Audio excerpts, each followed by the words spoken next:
We're back, horns up, talking Texas podcast. Fisher DeSapos, DJ, Nikki, Snacks, Kreider, the Quan, Cosby. Those listening on 102.7 ESPN Austin. What's up? It is OU week and weekend. Gentlemen, for the first time since 2008, one of these two teams is ranked number one. OU was ranked number one in 08, and now 16 years later, our Texas Longhorns are the standalone number one team in the nation. We were like debating what would happen. You know, should Alabama jump us if they beat Georgia? They beat Georgia. They turn around the next weekend. What was supposed to be the dullest weekend of college football. This weekend is supposed to be the big weekend of college football. LSU, Ole Miss, Oregon, Ohio State, us versus OU. Last weekend turned out to be an absolute slobber knocker. Tennessee goes down. Mizzou goes down. Bama goes down for the first time in 40 years to Vanderbilt. And we now seemingly control our own destiny in the SEC and on our path to the college football playoffs. So, Quan, we'll start with you, man. What, maybe as you, if you can answer this in two different ways, you as you now, and then you as if you were a senior captain of the team, what would you be saying to these players heading into this weekend, knowing all this in the back of your mind that we control our own destiny and knowing the magnitude of this rivalry and this game? First matchup between these two teams in the Southeastern Conference. Well, for me as a player, I'll talk about that fool first. We always had the mindset that we controlled our own destiny, right? You know, so ultimately we felt that way. Out of my 4 years there, at least two, really, I got down to number 2 or number 3 on one of another one. We were in the top 5 every year. So we felt a little bit of that. And this game was always, whether you mention it publicly or not, at the top of the list of that golden hat needs to be here. And so controlling your destiny, being whatever ranking you want to call it, it doesn't matter in this game. You have to go play. You have to, you can make a season in what's, they're actually ranked 2. It's been interesting because they do have some quarterback situations and offense deals. Their defense is really good, a lot of NFL players. But this game is about, as we always say, the most physical team. And they have a little bit of a blueprint because of last weekend of how to beat these high-powered offenses. You saw it happen to Ole Miss with Kentucky. You saw it happen with Vandy. You saw it happen, not necessarily with Georgia, but even Tennessee with Arkansas. I would argue all those teams that lost are the better teams, but ultimately who had the better plan and who executed and who took care of the ball. And so OU, with the 11, 12 injuries they have, offensively especially, they're going to try to they'll play keep away. And so that I don't think you break Tennessee from a Texas standpoint. Quinn is back. I don't care if you score in 2 plays, but name of the game is going to be stopping them from holding the ball for 8 minutes. And I think our defense, up until now, has lived up to all of those challenges. Yeah, absolutely. Toss, we'll go to you, man. Again, we talked about it at the top of the show. Quan's talking about our defense. Before we started recording, we were discussing that it's a 14-point spread, but the over-under, the total is 50. So the total is not that high considering how vast the spread is. So per Vegas, we're kind of anticipating that they expect the Longhorns to score a lot and often, and they expect the defense to step up and control OU. We know that it's not going to be Quinn versus Jackson Arnold like we thought it was going to be heading into this season. It's going to be Hawkins, the running quarterback, versus Quinn. How do you feel from years past, Toss, now that they have a guy who can move the ball with his legs under center, which we saw last year burn us? Yeah, I mean, Dylan Gabriel ran for 100-plus yards against us last year. We all know very well what Kyler Murray did on the ground, what Caleb Williams did on the ground in those victories against us in Red River Rivalry past games. But to me, while he does present a challenge as a mobile QB, we have not seen what his limitations are or his successes are either side of that as a passer, right? And that's what we've been heralding as our best unit on the defense. Yes, the depth of the defensive line is fantastic, but we love our defensive backfield. We love our playmakers there. And, Jahdae Barron played in that game last year, right? So did Taff. So did Muhammad. Like, these guys were out there. They played against this team last year. And I'm not worried, because I think if we focus our contain on what he can do as a rusher, we will force him to be a passer, and we will expose his weaknesses and more importantly, his youth, because he is a young player and he will make mistakes. Sure, Dillon Gabriel ran for 100 plus on us, but it was about the turnovers, in my opinion. Our offense put up numbers in that game, but we gave them too many opportunities. And now the playing field is different, in my opinion. And this game looks a lot more like, from a matchup standpoint, like it did when we went to the Big House and beat Michigan. It's a similar style of matchup, and style makes fights. And if we get too many opportunities and they don't win that TOP battle that you're talking about, Quan, I understand why the line is 14 points, because we are too dynamic of an offense. Quinn Ewers is too developed as a signal caller, as a quarterback for this team. He's a pro. Like, he is going to be drafted in the first round for a reason, and he will make them pay. He won't make the same mistake twice. I keep talking about this guy. The most beautiful thing about Quinn Ewers as an athlete is that he gets better. He learns from his mistakes. We have seen a true progression out of him. And I expect, nonetheless, in this new opportunity for him to make the Oklahoma Sooners pay. And I think he will. I want to take that to another level too. Dillon Gabriel ran like that, but that wasn't his game before that game. So he broke Tennessee a little bit. They saw something, they exploited it. Caleb Williams came in as a backup. We knew nothing about him. Kyler Murray is running on the NFL players like they're in junior high. That's what he does. Yeah. And now it had to translate to playoffs, but he's going to get that. So I think you're right on with the current kid. We're going to game plan for those legs. He's going to have to prove to us what you said. Our backfield is strong. We outnumber them in the box. We contain him. Hey, bro, let's see if you can make a play, because we actually, going back to the injury piece of it, I think they have 5 hurt receivers. So not only do you need to throw it, you need to throw it to some guys who weren't your original starters. And so I think that's what Vegas is paying attention to, why they have it to where they are. They're almost, like we talked about plenty of times, Vegas is getting their butts handed to them. So it's interesting where it is. But Vegas needs this one. Vegas needs it. And that's what I'm saying. They didn't put it at certain points because they need it. They've been, I think, the weirdest year ever, especially on the collegiate level and even the league, of what Vegas is doing. But bigger story is they're so wounded, and backup. There's so many backup this, and we experienced that. But our backup is Arch Manning. That's a whole different monster. And so I just feel like when you game plan for it, and PK and those guys have tried to take away every team we've played strength, and it's worked out. We talked about Mississippi State. They carried the ball 50-something times, and in reality, 150. No, it was 2 yards a carry. And unless Oklahoma can do that, which we'd be fine with 2 yards a carry, I think they're going to have a tough go with our explosive offense. And quite frankly, I still trust our defense to get off the field, unlike some of the upsets you saw last week.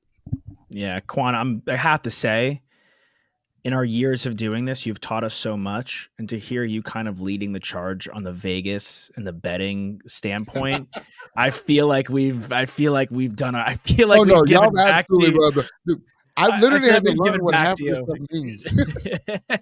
I feel like we've given back to you, but yeah, again, like, it's the game planning, like you're talking about, is there. And I think, Toss, you brought up last year, which the turnovers hurt us. We had a great offensive game. I was looking at the stats. Jordan Whittington, who ate there, and by the way, to the surprise of absolutely nobody in Longhorn Nation, is eating in the NFL. Come on, dude. Like, the guy was, when he was picked by the Rams, total sidebar here, when Jordan Whittington was picked by the Rams, there was no way on God's green earth that if he had snaps to play, that he was not going to absolutely demolish and make amazing plays for that team. And Matthew Stafford, he just fit that team like a glove. But we had 9 penalties in that game, and I think that hurt us last year massively to Oklahoma's 4. We're talking about Quinn. We're talking about, how he is the guy. There's not any argument whether it should be him or Arch in Longhorn Nation. It's Quinn's team. He's back up under center. Nick, for you, man, like, what does a win here mean for Quinn's legacy? Well, I mean, as we knew going into this season, like this is the prove it year, right? Raise your draft stock, cement yourself as one of the greats in this program, get the monkey off your back, get that national championship, potentially get that Heisman. If he has a good game here, he puts himself right back in the discussion to win that Heisman, because I think we can all agree that it's gone so up and down, and really the only constant Heisman contender that's week in, week out been putting up numbers is Ashton Genty from Boise State. And ultimately, if Quinn goes and runs the table and puts up good numbers and gets the SEC championship and gets the Natty, he's going to be able to beat Ashton Genty out just because of the fact that his position's more valuable and he did more for his team to get to a higher level. That's no discredit to Ashton Genty. It's just he plays for Boise State and he's a running back. It's hard to top a quarterback in that sense. But, losing to OU last year obviously was the blemish on our season, besides not getting it done in the college football playoff. And for Quinn, being able to get in there and secure 2 wins against Oklahoma in his career, right? Being 2-1 against them, I think that speaks volumes, right? Because when you're looking at quarterbacks and, you see how they do at this program for their careers, it's a big statement to say that I was a winner against Oklahoma, right? They had my number only one time. I mean, only so many guys can say that because this rivalry's gone so back and forth. So, I think for him to get going again, get that confidence going, get on the same page with your receivers right before a big Georgia week, it's going to be huge. But at the same time, like, you don't want to take this lightly. I mean, we're a 14.5 point favorite. So, on paper, it looks like we should mop the floor with them, but we all know how this goes. There's a huge target on our back and they want to beat us and ruin our season and spoil our party like no other. And this kid Hawkins, look, he's athletic. We know he's a runner. We've had trouble with runners in the past for Oklahoma, but Toss, to your point, he's not Dylan Gabriel. He's not Caleb Williams. He's not Kyler Murray. This isn't the same style of runner that I see in those guys. Those guys were improvisers where, he's got all of his reads and that breaks down. It's okay. Like, he's going to rush for 10 yards to get the first down. This guy has a lot of design runs, for one. So, like, they're not even disguising their passes. There's not a ton of RPOs going on. And he's been taking a lot of hits too. Like, at a young age, like, he was getting demolished in that Tennessee game and then again in that Auburn game, but somehow came out, without any serious injuries, which is great. But he's taken some hits and I feel like they're going to be a little timid to run him the way that they have been. I mean, obviously there's only so much you can do with limited receivers, but I just don't see a ton of versatility in this offense to really be that scared on that side of the ball.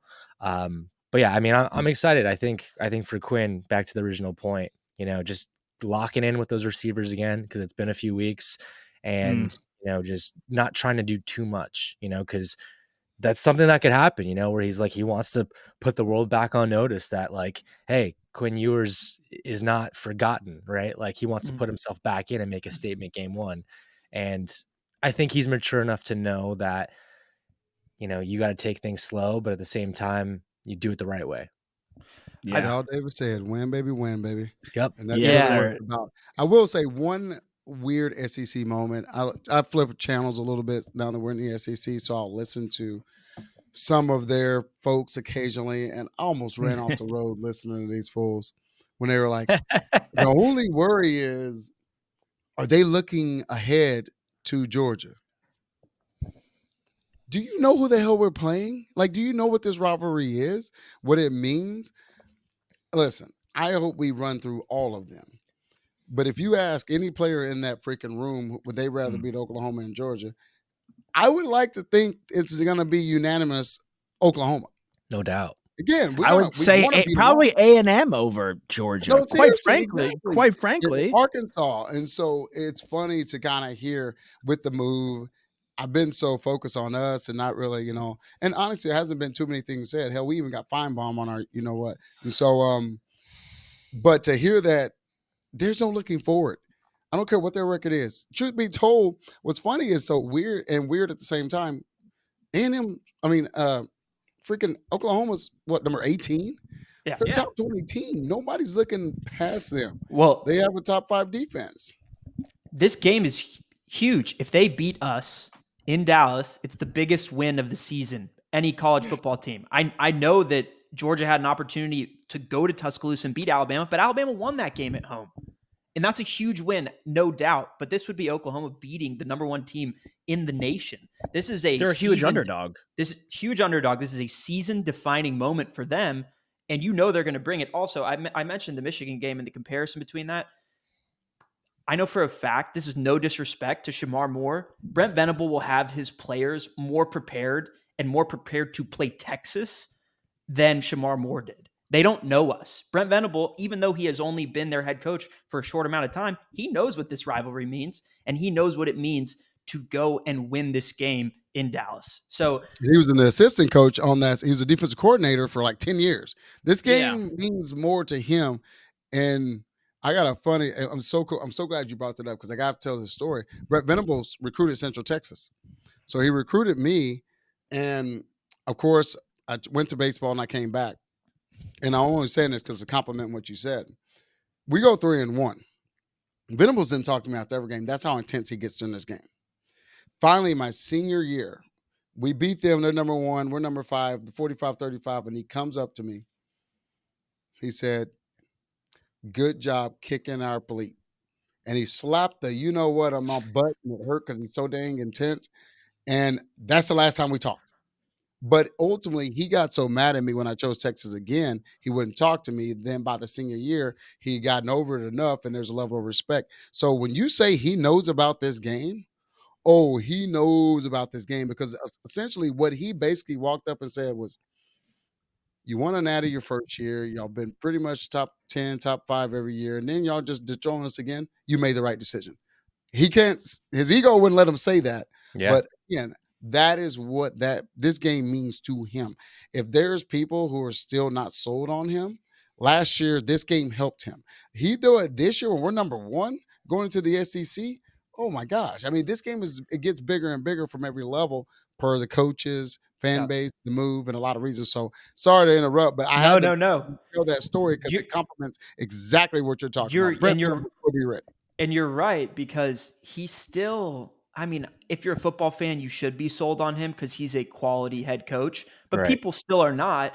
And we're talking about how he's starting Michael Hawkins. Like, this is not the guy that was the incumbent quarterback for the Oklahoma Sooners. There is risk attached with that. And the decision-making, ultimately, the finger gets pointed at him if it doesn't work out. And if we make Hawkins look silly, every Oklahoma fan is going to say, "Oh man, we should have started Arnold. I can't believe we didn't start Arnold in that game." So they ain't afraid to make a switch there too. We have to say we've seen that, but they've made a switch. But I will say this on Venables: 1 point, yes, he got the win on us last year, but one of the biggest quotes in movies and sports, like it's the Rocky quote. It's not about how hard you get hit; it's about how hard you get hit and come back from it. Like that kind of quote. He lost his first year. He got crushed. Yeah, demolished. He got crushed, demolished. Yeah, 49-0 his first Red River as a head coach at OU, and he came back and won.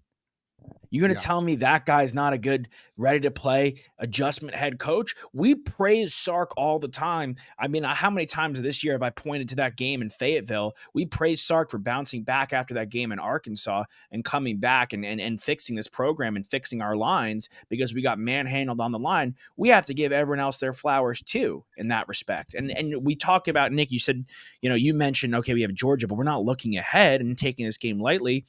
Look at this is per the Oklahoman. I think that's how you pronounce their site. Joe Musato wrote this article about the last big spreads in this Texas OU rivalry. OU was favored in 2019 by 10.5. They only won by 7. OU was favored by 13.5 in 2016. They won by 5. OU was favored by 16.5 in 2015. Texas won outright by 7. OU was favored by 16.5 in 2014. They won by 5. And then OU was favored in 2013 by 13.5, and they lost by 16. Spreads are spreads, but we say this all the time in this rivalry. It means more than Vegas. Like it's like the whole Dan Campbell, like when they were playing the Packers a couple of years ago and the Seahawks eliminated them at halftime from the playoffs, he's like, well, if we're not going, they're not going. Like, that's how their mentality is, too. Oh, yeah. If we can't be number 1 in the SEC, OU's mentality is, guess what? they won't be number one either. That's how deep this goes. And so, yes, we're the favorite. Yes, we're the number one team, and we should be excited that Quinn's back. But I'm glad you bring up the point again, Nick, of he's got to get a little acclimated again. He's got to get there. There could be some getting back to game speed, for Quinn to come into this thing and get that rhythm back with his receivers. Q, we've kind of asked you on both your quarterbacks before. How did VY and how did Colts similarly or differently prepare for this game? Man, that's so funny. They're absolutely different because their personalities are night and day. I will note Quinn. This won't be the first time he's come back from an injury into this game, and so he's fine. And he grew up in Dallas. He grew up watching this game before he liked UTOU or anybody, and so this is that big of a game in the Dallas area. So he's more than ready. Vince, of course, man, we were number 2 in the country. We'd already beaten Ohio State at home. We knew we were pretty dangerous. So, and I'm gonna tell you, going back to even the Venables piece, Vince had lost that game the year before, and it aided him every freaking day. Even after going as far as they did and winning the Michigan game at Rose Bowl, this game bothered him because it means that much to both teams. And so when we came to this week, because of words that can't be said on the radio, let's just say he said, I've been waiting on this one here is what I'll put it PC. And we prepared like that. It's a different intensity. It's a different, they actually had, and both teams had a bye week. That's wild to me because we never really had that. And we just kind of went in it the way we had. And then Colt, the same. Colt went 3-1 versus these guys. A fumble on the goal line to go 4-0. Peter Gordier would have lost his mind. But the it just you just get it, man. You truly get it. The hate is real. It's the fan base, it's the fair, it's the atmosphere, and on every level, it's a little bit different, which no one I think has actually talked about. In the Big 12, this was the game to see who goes to the Big 12 championship, because historically, these two teams are pretty good and they found a way. Now we found a way to screw that up sometimes, but it was really kind of that who is the top dog of the Big 12. And now that's not the case because in the SEC you got a lot of Chiefs in that thing, but it still hadn't changed the fact that this game is massive. The SEC people will be there. They want to see it. They have seen it. And it's that special of an atmosphere in games. So Quinn will be ready and very similar to the quarterbacks I had. That's why they came together. People will argue, why did OU come? I mean, ultimately they won the Big 12 a lot more than us, if we're being honest about it. Why wouldn't they stay there and win it, be in the playoff every single year? But this game means enough. And let's be real, money matters too. But all those reasons in this rivalry, kudos for them for doing this versus, other teams in our league that left for other reasons. They know the importance of it. They know the importance of going 4 hours both ways, playing split fields, just the unique, insane perspective of what this rivalry means. I want to play a quick game here. I don't know if we've ever done this before. Quan, is it safe to say that if there's a spectrum of quarterbacks, VY is on this side and Colt on this side, right? That they're the furthest, for sure, difference personality-wise, play style, whatever. Where does Quinn fall in that spectrum? Where does Arch fall in that spectrum? I like that, man. You know what's funny about that? It's actually pretty easy for me. I think Quinn is right there with Colt and Arch is right there with Vince. And I mean that from a standpoint of not clearly career plan and all the above, but personality. Man, we talked about it last week. Arch's Louisiana swag is real. Yeah. And that was Vince. Vince, changed Coach Brown's entire playlist. He started listening to Wayne and everything else. And Houston, freaking Bun B. Yep. That wasn't in Coach Brown's playlist before Vince. And so, and that's where Arch coming in with his dances. And it's funny because they're both right. There's no right way or wrong way. They both do it their way. I go back to the game Quinn wasn't even in, Arch first start, where he's getting the team fired up. That's some Colt stuff right there.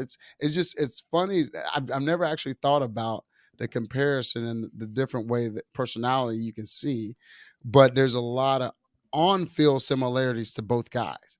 And I don't think it's close. I think Arch's his flavor is a little more closest to the hang loose type of Vince deal, and Quinn is a field general like Colt was. Yeah, I think that's funny too, because we've even seen on social media when Arch came in, VOI was one of the first guys to tweet out there like, "Okay, 16, I see you." Yeah. And then, of course, like Colt's always, make references to Quinn and saying how they have conversations every now and then, and like he sees a lot of himself in him. So I think you're right there at that. It's funny. I've never actually talked about it. From a play style standpoint, is it weird? I almost like if you just have all four of them from a play style standpoint, and Vince is here. I almost think the furthest away from him is Quinn, actually, and Colt would be closer. Colt ran a lot, and he ran really well, and that is kind of the last thing that Quinn looks to do. And I feel like, you talk about Dillon Gabriel and how he diced us up with his legs. That was a very Colt-esque game that he had last year against us. And I almost feel like Quinn and Vince are like complete opposites of each other, which is interesting. And then you have Sam Ellinger, who's just way on the other side of Vince, who just wants that's a good point. Fine contact. Bam Bam Sam sometimes. And no, that's a good point. Out of all of them, Quinn wants to run the least. Yeah. And we know that. And he's done it a couple of times, and it's to the point that when he does it, it's pretty effective because it never happens, which is why I put Dillon Gabriel in that spot last year. Although he had some legs, it actually all evolved after the fact because they beat us.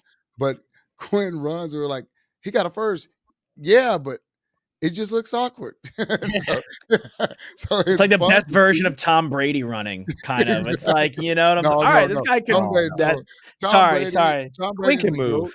But Tom Brady runs the quicksand. Quinn actually picks his knees up. So no, he can move he can move well. But yeah, it's definitely like an interesting, because both those guys, and we get asked this all the time, Quan, like it's just as Texas fans, like people are always trying to like pit who's the most important quarterback in Texas history, like and I think, talking with you, we've fortunately gotten the chance to speak with Colt for an hour, and then a couple times Nick and I met him in the Super Bowl, and they're just both so different. I think it's like weirdly the fair answer. They're both important in their own ways. And I think hopefully Quinn and Arch will both be important in their own ways as well. I think from what we've seen with Quinn, we've spoken about this briefly on the show. He came in as the number one NIL guy, the number one recruit, mullet. Like it was very like Wild Thing-esque. And he's completely changed his persona and the way he plays and the way he comes off. I think he's become more like what we've seen from Colt. So he's become more like that, ironically, in recent years. And I think, again, I'm just really happy that as good as Arch has been, and man, he was really freaking good against Mississippi State. He really threw that ball really well, and he really looked super comfortable in our first SEC matchup. I'm happy that the sentiment in the entire team and the entire fan base is like, all right, man, you're going to get your shot. Great work. Thanks for holding down the fort. But it's time for number 3 to get back in the mix and finish what he started. Other than the quarterbacks, Toss, we'll start with you. One guy on offense, one guy on defense. Then we'll go Nick, Quan, and I'll go last. One guy on offense, one guy on defense. You're looking for to make a major impact in this Red River game. I'm cheating right off the top. I'm gonna pick one of our. You're done going, bro. You're this is our. I'm just gonna say key impact group of the game are running backs toting the rock. They cannot fumble. There can be no fumbles in this game for their room, and that has to be a demand. And I know it will be from Coach Choice, but a demand from themselves as well. And I know that Jaden Blue obviously held himself accountable after that fumble against Mississippi State, but we can't give it up when we're trying to do the simple things, run between the tackles, or for the easy 3 to 5 yard plays. Mm-hmm. And on defense? We talked about Michael Hawkins and his running ability. I think one thing we didn't identify, although I mentioned our DB room, is that we have more speed in the linebacking core than we have had in quite some time. More akin to, that tandem with Emmanuel Acho and Keenan Robinson, how impactful they were when we played that last game against Texas A&M. I think Anthony Hill and Colin Simmons are going to be huge in this game and limiting what Michael Hawkins can do, taking the ball and getting to that second, third level. Mm-hmm. Nice. Nick? In years past, this game has been a very long game. I feel like you sit down and you're like, wow, this is a 4-hour game. This is a long game. Of course, they pump in commercial breaks because there's so many eyes on the TV and they want people to be there for a long time. But I think this game's going to end up being a quick game compared to years prior, because I feel like OU's going to try to control the tempo. They're going to try to get as much time possession as possible. And I don't think we're going to be able to let them do that often. I don't think there's going to be a ton of stoppage in terms of game clock, but on defense, I think it's all about contain, right? Making sure that these guys aren't busting out big plays, containing the quarterback so he doesn't have to get, chunk yardage, making them go 3 and out, or having, a first down and then punt. That's the name of the game here, where we don't want them basically to cross the 50-yard line. And I don't think they will very often, which makes me think that it's going to be a quicker game, because we're also going to try to control the game clock and make sure that all of our guys are eating and making sure that all of the guys are, keeping the clock rolling. And I think on the offensive side of the ball, just take what they give you and just, you can hit home runs, you can, dink and dunk. I think you're gonna be able to do that all game long. Just take care of the ball, make sure that they don't get the ball in their hands that often. That's really all I got. I mean, if Texas plays the way Texas has been playing all year, we should have no problem here. Yeah. Mm-hmm. I agree. Yeah. I'm gonna name some guys, but I'm really gonna be talking from a unit standpoint. We got Banks, right? He's our dog. Quinn's coming back off injury. He needs to be protected. He really does. And for him to get back there, OU's D line has some NFL guys. So did Michigan. So we can be real about that. But Banks, that crew, that unit, as much as we have an unbelievable receiver crew, I think a balance is good.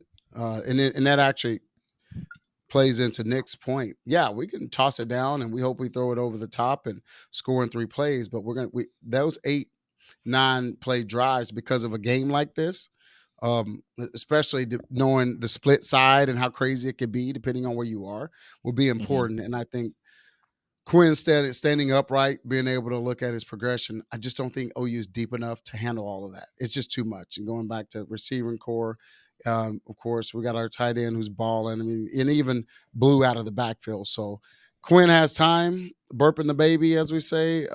Sark actually calls it cooking a steak. If he's back there flipping a steak, then good luck, OU, because you're not going to be able to stop him.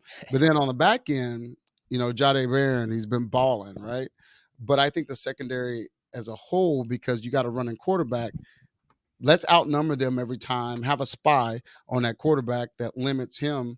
And then we're going to have a lot more man on those receivers. You're not playing starters, but you are playing D1 dudes who are on scholarship. So be ready for it. They're going to be good. And so having the secondary in straight up man-to-man opportunities when guys are going at it, win those battles. You want to make some money back there? Go play man.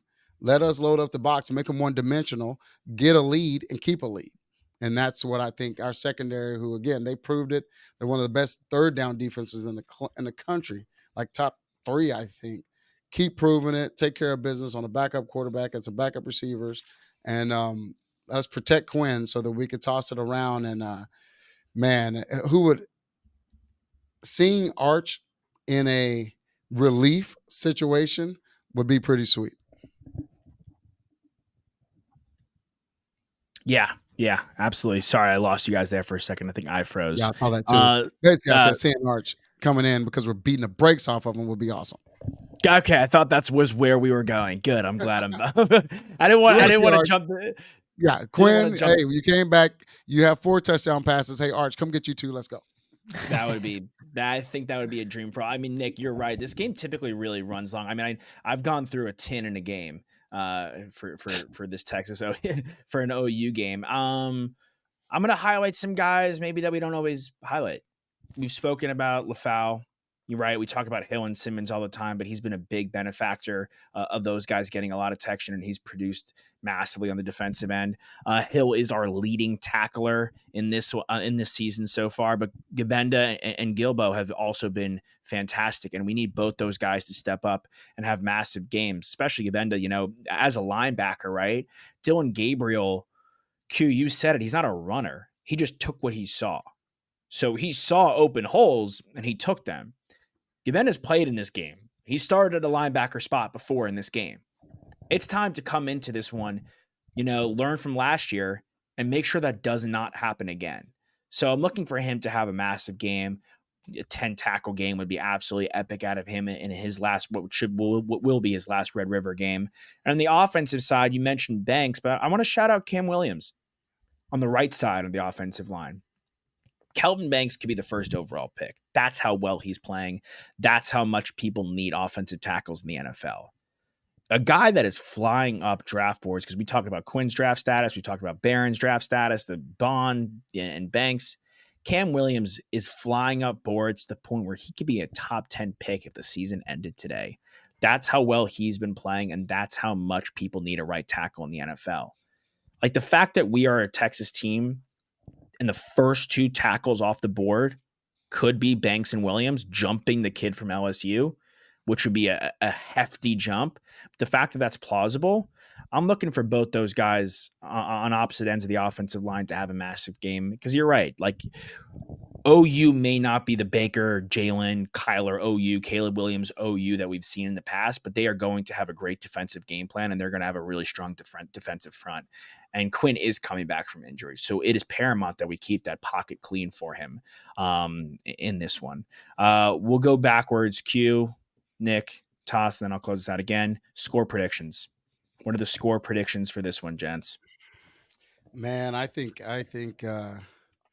those folks over at that crazy spot in Nevada, I got it right. I really, the over and under is interesting. 35-13, because I'm okay, because if it's a quicker game, you don't score as much, but we score faster. They hold the ball. They limit all that. I like that. You know, I really do think it's a 14 to 2 to 3 touchdown game, but could look similar to Mississippi State. To be honest with you, I think OU is certainly a better team than Mississippi State, but I think the intensity that we're going to match and kind of how just crazy this game can be and how bad we want to beat them, I could see it being around that score. So I'm going to roll with 38-17. Wow. Good old fashioned beatdown. Nick, what do you got? Yeah, I mean, I think OU's played pretty good defense all year long. Could be the biggest test that we've seen on defense. I mean, I could say what you will about Michigan, but you know they've played pretty good D so far in the ICC against these teams. I still think that we score over 30 as well. I want to say 34 to 34-10. Okay, so murder on the dance floor. Lovely. Toss. That's a slaughterhouse. I mean, Toss, look, no one's scored over 13 points on us. 13 points is the most points you've given up so far this year. And we played better offenses. Yeah, exactly. Yeah, that's and a great point. To your point about their offense, you know, they scored 51 against Temple week 1. Throw that one away. 16 against Houston, 34 against Tulane. Tulane's a decent team. They 15 against Tennessee, 27 against Auburn, but one of those was a pick 6, right? Yeah. So that's the defense scoring one of them there, which again just goes credit to take care of the ball, because they have some playmakers on the defense who can make things happen.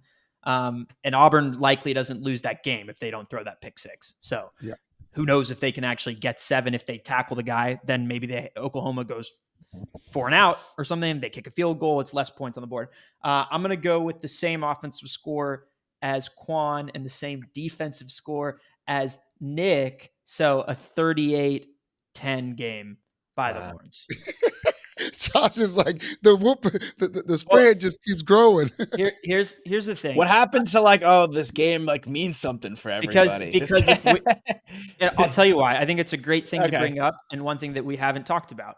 And I said how much this game will mean to the Oklahoma Sooners and why they will be playing for everything in this.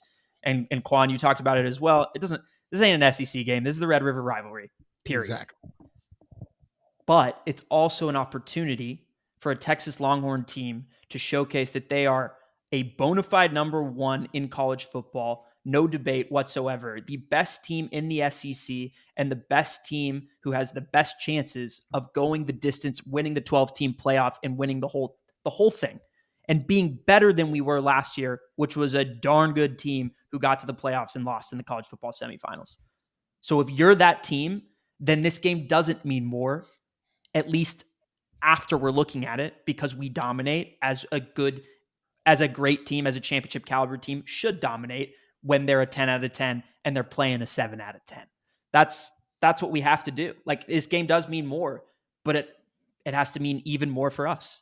And we have to show that we're bigger than this rivalry. And I want to quickly just point out too, like, despite how good we are, despite the 49-0 couple years ago, Texas still only has 3 wins against this team in the last 10 years.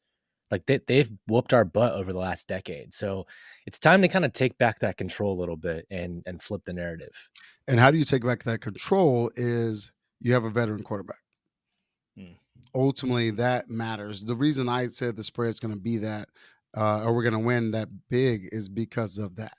And Arch is not a veteran quarterback yet, but he has experience. Now, we've had the weird deals where a quarterback comes in and you don't know their tendencies and they ball out. That's what Oklahoma's had. But typically when we had the more veteran quarterback, this new, he doesn't even have an idea what's going on here. He can get in here and go, oh my goodness, this, and he should, because this game is different. But having a Quinn who's been there a couple of times and knowing and seeing him on the field, dude, he's, as they say, cool as the other side of the pillow. He will be that. And I think he's going to have a big day. All right, cool. I'm sold. 27-3. That was an easy sell for me. I'm down. I'd be cool with that. I'd be very cool with that. Well, I'm sold. Here's the thing. I'm in. You guys sold me the pen. I'm an easy sell. Look again. Like, they are. I'm buying the defense. I'm buying. I think what my prediction of what will happen. It kind of means you're buying their defense too. 27 is pretty low. I am. I think we're gonna come out. I think we'll probably get to half at 13-3.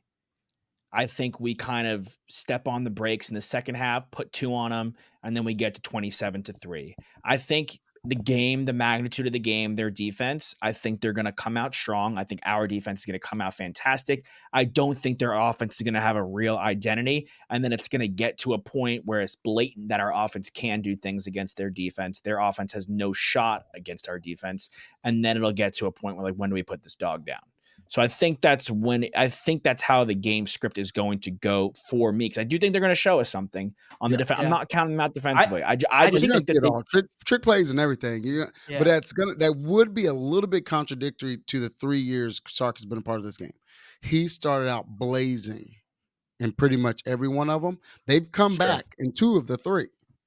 But Sark's starts on this have been pretty freaking they've been pretty freaking good. So I will admit, I will go 31-3. So I'll go 31-3. We get four scores at Gettysburg, and then our boy Bert finally gets in the game. I have a question for you guys. I would love How that. likely is it that we see Casey Thompson play in this game at all? If it gets ugly.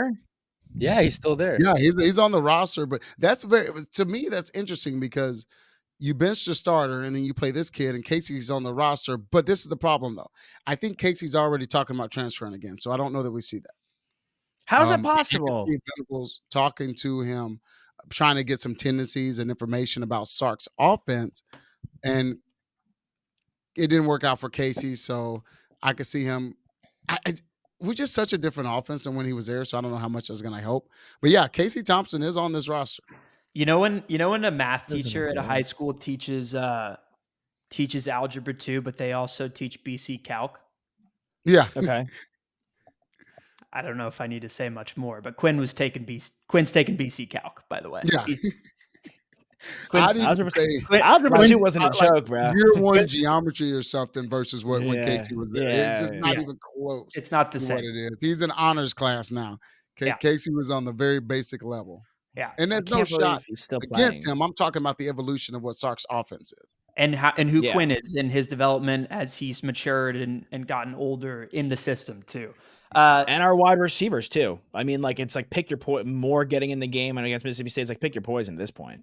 Well, the drum that I kept banging when we were talking about the Alabama Georgia game, and I think it's very apt for this Oklahoma offense.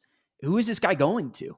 Who has he shown that he's going to week in, week out? Who has been a productive number one wide receiver for them? Like, we're going to force their guys to make plays in space. And I like our guys more in that situation. I think they've shown that they can tackle with discipline, that they can tackle with force, that they can go for the ball. You know, Benda, I love that call out, Josh. Like, I hope he's the guy on spy, and I hope he makes Hawkins' day an absolute nightmare. Let Simmons rush, right? Let him rush the passer. Let Hill kind of be the sweeper and get everything, and tell David Benda, you go get him every single play and make him pay, because he will. I mean, he's a heat-seeking missile. The guy's a beast. But I honestly don't think you're going to have to worry about the receivers as much because I think they're going to load the box. And what I mean by that is I think they're going to go 2 tight ends as far as an offense. They're going to go 2 tight ends. They're going to run it downhill and try to keep the ball away from Texas. I truly think that's going to be their game plan. Yeah. Maybe have a receiver out there, do a little trick play, free flicker, something like that. But I think they're going to, because our line's a problem. You know, our linebackers are rushing, that freshman. I mean, we're a problem in all of those facets. And their best case is to run it down our throats and get 3 to 4 yards to pop and keep us off the field. So I think that's going to be the game plan. I think even the Oklahoma fans, because I've talked to a few of them, wouldn't be mad at it. They'd be like, dude, our offense sucks. They tried. That's been the freaking formula for upsetting big time teams this year. That's what happened. I was about to say that Kentucky, yeah, Vanderbilt, and so that's been the formula. And if you can't get off the field, which we all feel like our defense can, that's the funny thing. Oklahoma has a good defense. They're not rated better in one category than ours. Not one category. So our offense is so good, it's talked about, but our defense is also a top 5 defense. And so if they take care of business and average, hold them to a 2-yard average, then it's going to be a beatdown. Yeah. Yeah. I mean, again, like it's a great call out of how other teams in the SEC have upset this year. Kentucky dominated time of possession against Ole Miss, and when they almost beat Georgia, them too. It's like 40-20. Freaking the Vandy, it was 42-18. Guys, they had the ball for 1 quarter essentially. It's 15-minute quarters. 42-18. That's like hard bananas. to even comprehend. And so that's going to be their game plan if we're being real about it. With a backup quarterback, running quarterback, injuries all throughout the skill positions on offense. And so that's what I think we're going to see. And also that's why I believe Nick is right on with this game, even though it's going to be 180 degrees. I don't know that we're going to be out there for 3 hours this time because that clock's going to be rolling. Definitely. Yeah. Yeah. Definitely. All right. Last one for you, Q, and then before we rock and roll. If you had to comp the young superstar freshman Colin Simmons to one player you played with at Texas, who would it be? Sergio Kendall. I think Sergio Kendall athletically, and Rack is just his own little world of. Rack is a machine at that position, and he was a technician. He was all of that. What we're seeing with Simmons this early is some. And by the way, Rack outworked everybody at his craft. Serge had such abilities when he first got there to where he was making sacks. I saw my man Collins the other day. I was like, all right, man, now we need a play. When they got the fumble, and homeboy tried to put his hands up, he slapped his hands down, dipped under. But I mean, some people are born with certain things, and that's what I think Sergio was, and I think Collins is, and he can develop and continue to grow. The cool thing about this young man and talking to some coaches is, no, not even a fraction of satisfied. He wants to grow every single week. He sees the different things they're trying to do. They're getting a little bit wider. They're doing all of it, and he's countering every single bit of it. And it's impressive to see. So I like Sergio just because of their athletic ability. Yeah, I like that one a lot for sure. Mm-hmm. Yeah, nice. Very, very, very apt answer, gents. Always a pleasure on this week. Hopefully we come back. I mean, it sounds like we're all very confident. Hopefully our confidence sucks. OU sucks. It's 12:55 in the West Coast, I believe, if my math's correctly. It's 2:55 Central as we are recording. Those listening on ESPN 102.7 Austin, thank you for joining us. And of course, our Horns Up Talking Texas podcast listeners, Fisher DeSopoulos, DJ, Nikki Snacks, Kreider, and number 6 forever and always the Quan Cosby. Get your horns up. Welcome, baby. Let's beat OU.